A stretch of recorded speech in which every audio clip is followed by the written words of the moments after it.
My name is Vrael. I am a chronicler of the Ninth Dominion, assigned to document the conquest of a small, wet, unremarkable rock orbiting a medium-sized star in a forgotten corner of the galaxy. The assignment was considered a punishment by most of my colleagues.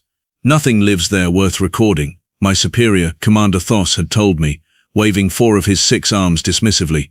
Go, write something boring. Come back when you have learned humility. I packed my instruments. I boarded the scout vessel. I told myself it would be over quickly. That was before I met them. Before I met her, let me be precise about the timeline, because precision is what chroniclers do. The Ninth Dominion had been watching this planet, which its inhabitants call Earth, for approximately 300 of its own solar rotations. 300 years of observation. 300 years of watching these hairless, squishy, absurdly fragile bipeds stumble through their own history, like someone gave a small child a sharp knife and said, "Good luck." We watched them fight wars over lines drawn in dirt. We watched them poison the air they needed to breathe. We watched them invent the most extraordinary tools of destruction, and then, I kid you not, use those same tools to play games. The consensus among the Dominion's High Council was unanimous. These creatures were no threat. They were barely a curiosity. When the decision came down to finally make formal contact, it was less a diplomatic gesture and more a kind of bored administrative checkbox. Inform the humans of their new status as a subject species, the decree read. Resistance is not anticipated. Processing time 4 standard cycles. 4 cycles. That is roughly the amount of time the Dominion spends deciding what to have for a formal banquet. I was there when our fleet arrived. 47 vessels, including 3 subjugation carriers the size of small moons. The sky above what the humans called the North Atlantic turned the color of a bruise. Their communication systems lit up instantly, a frantic chattering roar of signals bouncing between their satellites and ground stations. I listened to some of it. A great deal of it consisted of words I will not repeat, but the general sentiment was something along the lines of, "This is extremely bad." Ambassador Dorak led the first contact delegation. He was chosen for his experience and his particularly intimidating posture. When Dorak walks into a room, 6 of the 8 known sapient species in the galaxy instinctively look for the nearest exit. He stands 3 meters tall, has 4 eyes arranged in a horizontal line across a face that evolution clearly designed to win arguments, and his voice, when amplified through translation speakers, sounds like a mountain deciding to have opinions. The humans sent a single vehicle to meet us, a helicopter, which is essentially a machine held in the air by wishful thinking and spinning blades. It landed on the deck of our reception platform. The door opened, and out stepped a woman who looked like she had been awake for approximately 47 consecutive hours, was carrying a paper cup of some hot liquid, and was wearing the expression of someone who had specifically requested this morning off. Her name, I later learned, was Mara. Just Mara. Her official title was something complicated involving the words Special Envoy and Crisis Management, which the Dominion translator rendered as person sent when everything is already on fire. She was of average height for her species, had short dark hair, and wore a grey suit jacket over what I can only describe as a shirt that had given up trying. She looked at our fleet. She looked at Dorak. She took a long sip from her paper cup. So she said, "You want to talk?" Dorak, who had spent 6 decades perfecting an opening statement designed to convey absolute dominion over a lesser species, paused. "Just briefly.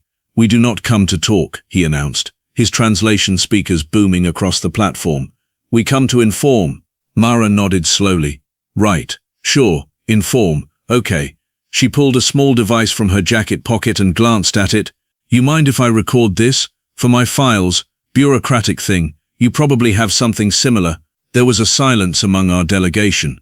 I was stationed in the observation bay above the platform, watching through a viewport, and I can tell you that I saw no fewer than 3 senior officers exchange a glance that said collectively, "This is not how this usually goes." Dorak proceeded. He read from the formal declaration, which I had proofread personally the night before. It was, I thought, quite elegant. It outlined the scope of the Dominion, the terms of subjugation, the expected schedule for resource extraction, and the fate awaiting any who refused compliance. It had taken a committee of 40 legal scholars 11 years to perfect. Mara listened. She did not interrupt. She finished her hot liquid. She folded the paper cup. She put it in her jacket pocket because apparently, even at the end of human sovereignty, this woman was not going to litter on someone's platform. When Dorak finished, she said, "Can I ask you something?" "You may not," said Dorak. "How long did it take you to get here?" she said anyway. Another pause. Dorak, visibly, was recalibrating. "Irrelevant," he said. Because Mara continued, as if he hadn't spoken at all, "I'm just thinking about logistics. You came a long way, and I want to make sure we're being efficient with everyone's time." She tucked her device back into her pocket. "We're going to decline." The silence that followed was extraordinary. I have witnessed the supernova of 3 stars. I was present when the last of the old Keth civilization surrendered to the Dominion after 40 years of futile resistance. I have stood in rooms where history bent and cracked under its own weight. None of those moments produced the particular quality of silence that fell on that platform when Mara said, "We're going to decline." "Decline," Dorak repeated. The word sat in his mouth like something foreign. "Decline," she confirmed, pleasantly, as in, "No thank you. We appreciate the offer, but we're going to pass." "This is not an offer," Dorak said. "Everything is an offer," said Mara. "That's kind of our whole thing. I want to be transparent." I was laughing, alone in my observation bay, surrounded by the hum of instruments. I was laughing so hard that I had to brace myself against a console. This was not in any of the briefing documents. This was not covered in the 600 scenarios our strategic team had modeled. A single human, carrying the remnants of a disposable beverage container, had just declined the 9th Dominion. In 43 years of service, I had never seen anything like it. Dorak had not become ambassador by being flustered easily. He recovered. His posture shifted, the subtle alignment of a body communicating threat in ways that crossed species boundaries and needed no translation. "You will understand," he said quietly, "that this is not a negotiation. Your planet's defensive capabilities have been analyzed. We know precisely what you possess. We know the range of your weapons, the strength of your shields, the depth of your military reserves. You have nothing that can stop us." Mara looked up at him, "And here is the thing I want to get right, because I have replayed the visual recording many times since, and I want to describe it accurately." She did not look afraid. She did not look defiant in the way that lesser species look defiant, all clenched desperation and shaking bravado. She looked, if anything, almost a little sorry, the way someone looks when they know information that the other person does not, and they are aware that the moment of revelation is going to be somewhat uncomfortable for everyone involved. "You analyzed our defensive capabilities," she said. "Comprehensively," said Dorak. "The ones we have publicly registered," she said. "A different kind of silence, then." "The ones we filed," she continued, "in the Interstellar Registry, when we applied for observer status in the Galactic Assembly 17 years ago, those capabilities." Dorak said nothing, but I noticed his eyes, all 4 of them, the way they moved to the other members of our delegation, asking a question that no one wanted to answer out loud. "Yeah," said Mara. She reached into her jacket and produced another paper cup from somewhere, which frankly seemed like a magic trick, and took a sip. "We figured someone would eventually come knocking. We spent about, 15 years, preparing things we didn't put in any filing, things we didn't advertise." She paused. "We're funny like that. Suspicious almost. Someone on the development team called it the don't show your whole hand protocol, but that's an internal name, not official." "You are bluffing," said Dorak. "Am I?" said Mara. She was not asking. I stopped laughing. Not because it was no longer funny, but because something had shifted in the air of the observation bay.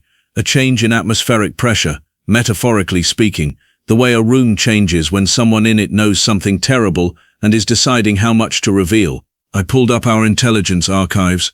I started cross-referencing, filed capabilities, observed testing sites, satellite launches over the past 2 decades, energy signatures we had catalogued and dismissed as industrial noise.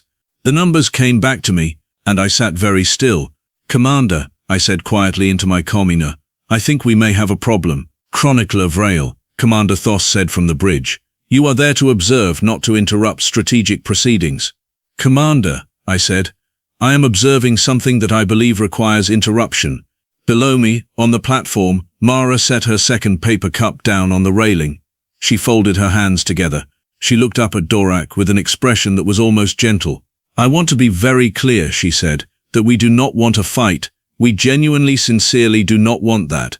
We are a species that has been fighting each other for most of our history, and we are exhausted by it, and we would very much like to not do it with someone new."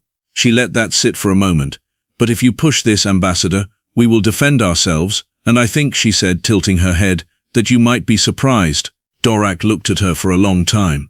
"We will," he said carefully, "require a recess to consult with our fleet commanders." "Of course," said Mara. She picked up her cup again. "I'll be right here." The comm channel from the bridge crackled. Commander Thos's voice came through, stripped of its usual authority, replaced with something I had never heard from him before in 4 decades of service. "Vrael," he said. "Yes, Commander." "What did we miss?" I looked at my numbers. I looked at the platform below, where Mara stood alone against the backdrop of 47 Dominion warships, finishing a paper cup of something hot, apparently unconcerned. "Everything," I said. "I think we missed everything. I want to tell you something about the 9th Dominion that our own historians tend to gloss over in the official records. We are not by nature a humble species. Humility requires the regular experience of being wrong, and the Dominion had not been genuinely, consequentially wrong about anything in approximately 400 years. We had conquered 31 worlds. We had absorbed 11 civilizations. We had reduced 2 species to footnotes in our archive catalogues, not out of cruelty, but out of the particular carelessness that comes with never having lost. Carelessness, as it turns out, is a liability. I spent the recess period in the intelligence bay with 2 analysts, a species profile specialist named Corrit, and a weapons assessment officer named Brim, who had the look of someone whose entire professional identity was quietly dissolving around them. We pulled every file we had on Earth. We went back further than the standard assessment period. We went back to the earliest observation records, the ones filed by the first scout probes, when humans were still figuring out that the sky was not a ceiling. "Brim," I said, about 40 minutes into this exercise, "when we assessed their energy signatures in the outer orbital platforms, what classification did we assign to the anomalous readings in the 3rd band?" Brim did not answer immediately. He pulled up the file. He looked at it. He made the sound that his species makes when it deeply does not want to say the next sentence out loud. "Industrial interference," he said. "We classified them as industrial interference."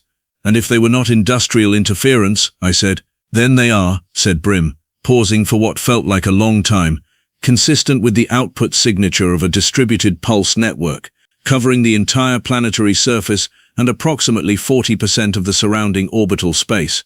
Corrit, who had been standing at the adjacent console, turned around slowly. "A distributed pulse network," she repeated, very calmly, "like the kind the Dominion spent 60 years developing as a fleet neutralization system." "Yes," said Brim, "like exactly that kind." "Which we completed," said Corrit, 18 years ago. "Yes." "And the humans," said Corrit, "appear to have built independently." "The readings," said Brim, with the voice of a man watching his career evaporate in real time, "suggest they may have completed their version approximately 12 years ago." The room was quiet in a way that rooms rarely are, not peaceful quiet, the kind of quiet that has weight to it, that presses on the walls. 12 years, I said.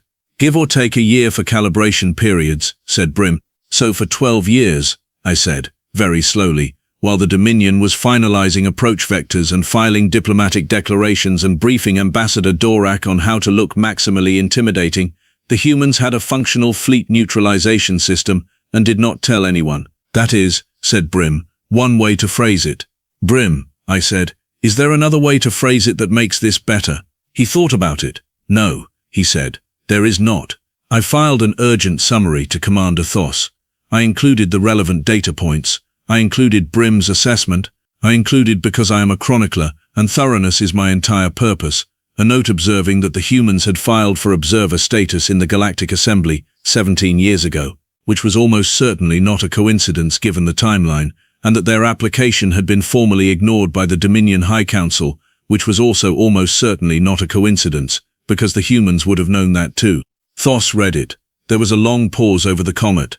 Then he said, "Get me a full capability projection. I want numbers." What Brim produced over the next 2 hours was not a comfortable document to read. The pulse network, if the readings were accurate, could disrupt the propulsion and weapons systems of every vessel in our fleet simultaneously. Not destroy, not necessarily, but neutralize, render stationary. 47 warships, including 3 subjugation carriers the size of small moons, sitting in a foreign solar system, unable to move, broadcasting their location to anyone who happened to be listening. And that was just the thing we had found by accident. The thing that kept me awake, the thing that I kept coming back to as I reviewed the files, was a question about what we had not found. The Pulse network had been hidden under classified industrial readings for 12 years. What else had 12 years of motivated, suspicious, quietly determined humans buried under other things? What else had they built that we had looked at and labeled incorrectly and filed away? I am a chronicler. My job is to document, not to feel things. But sitting in that intelligence bay, cross-referencing files that suddenly looked completely different than they had 24 hours ago, I felt something I do not have a precise word for in my own language. The closest human equivalent, as I later understood it, is the specific sensation of being in a room and realizing that the room has been watching you the entire time. Down on the platform, Mara was still there. I checked the visual feed. She had acquired somehow a third paper cup and was sitting on the railing with her legs dangling, looking out at the ocean. One of our security drones had drifted closer to her, doing a standard proximity sweep. She glanced at it, gave it a small nod, and went back to looking at the water, completely relaxed, completely at ease. Either the most courageous individual I had ever observed, or someone who had very, very good reasons not to be afraid. I was beginning to strongly suspect it was the second one. Commander Thos called a senior staff assembly. I attended remotely. Dorak was there, along with the fleet's 6 tactical commanders, the diplomatic corps lead, and a High Council observer named Severin, who had boarded at the last staging point specifically to witness what everyone had expected to be a routine subjugation. Severin had the expression of a person who had purchased tickets to a pleasant theatrical performance and arrived to find something considerably more complicated was happening on the stage. Thos laid out the assessment. He was direct about it, which I respected. No softening, no bureaucratic cushioning, numbers, projections, and the single sentence that I think changed the temperature of every mind in that room. If they activate the network, we cannot leave. Dorak was quiet for a moment. Then he said, "She told us they did not want to fight." "She did," said Thos. "Do we believe her?" said Dorak. "The profile team," said Corette from the corner of the room, because she had been included in the assembly as the species expert, has been reviewing behavioral data for the past hour. The short answer is yes, the longer answer is more interesting. She pulled up a display. Humans have a consistent historical pattern. When they choose to fight, they fight immediately and loudly. When they want to resolve something without fighting, they talk. But there is a third category that most of our early assessments missed entirely. She paused. When they want to win without fighting, they prepare quietly, for a very long time, and then they put someone in the room who knows exactly how strong the position is, and that person acts like none of it exists. Everyone in the assembly looked at the visual feed from the platform. Mara, sitting on the railing, had produced something from another jacket pocket and appeared to be eating a small snack. "She has been sitting out there for 2 hours, said Severin slowly. "Yes," said Corette, without any visible concern. "Yes, because she knows what we just found out," said Severin. "She knew before she got on the helicopter," said Corette. "My assessment is that she has known for approximately 12 years. Severin turned to Thos. "What is she waiting for?" "I believe," I said from my remote connection, "she is waiting for us to come to her." Another silence.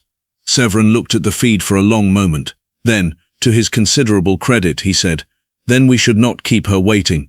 The second meeting on the platform was different from the first. There was no formal declaration.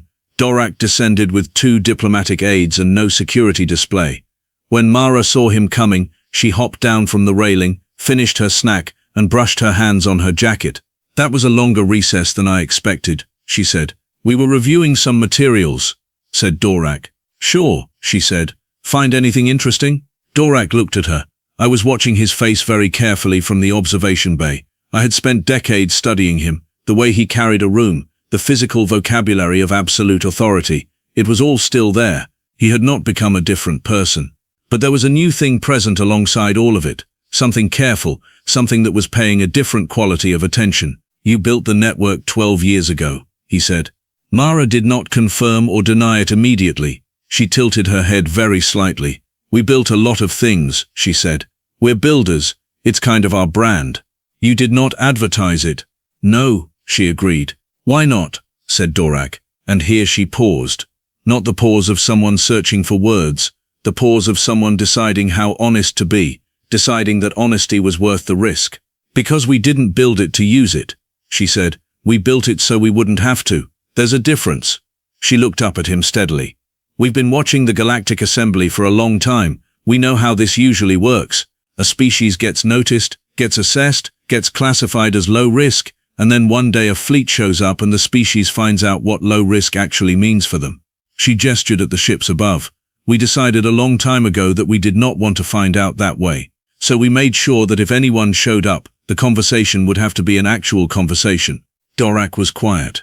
Not a threat, she said. Not leverage. Just, she paused, an equal footing. Because we are worth talking to. We know we are. We just needed to make sure you knew it too.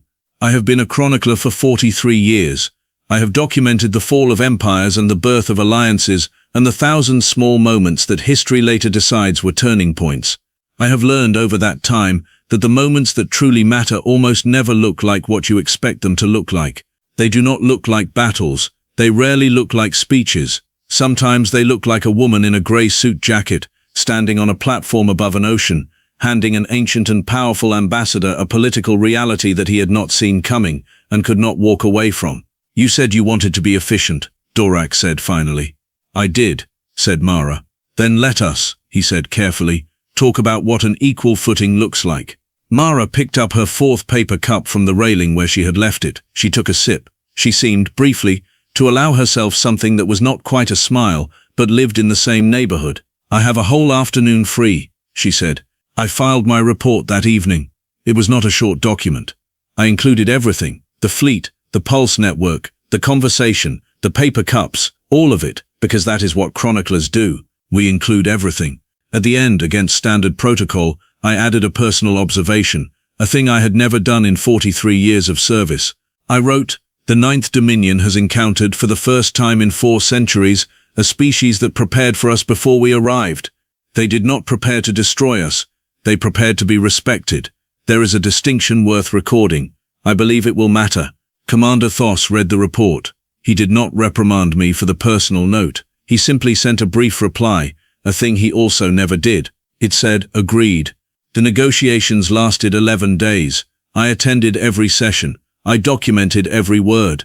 Mara attended every session too, always slightly rumpled, always carrying something hot, always arriving exactly on time and leaving exactly when things were done.